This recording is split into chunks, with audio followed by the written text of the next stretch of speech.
Hello my friends. The well-groomed self-repair. Here once a little practical tip because it's in my profession. Always occurs.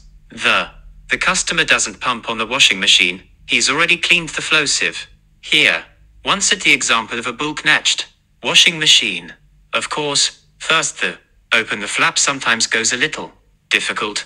Then the customer turns the supposed fluffy sieve out at 90% of the washing machines are available.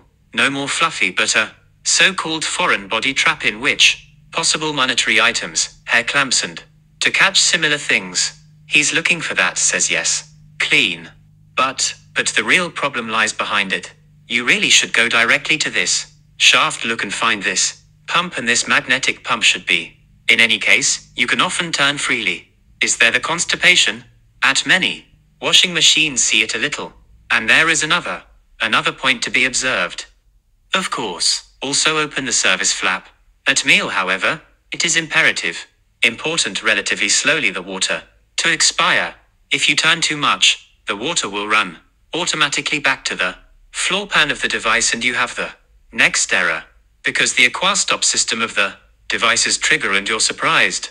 Why follow and run on? Check quickly flashes and the device doesn't start. On the left, you can also see the page right away.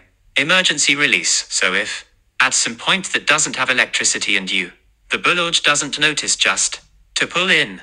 After a little water out is to turn up a little further. And then you can remove foreign bodies and also you can look in here.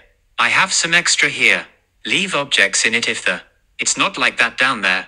Dangerous here too. It is important that the pump can rotate freely at the back. If I give you this video a little could help, it would be nice if you leave me an abo there.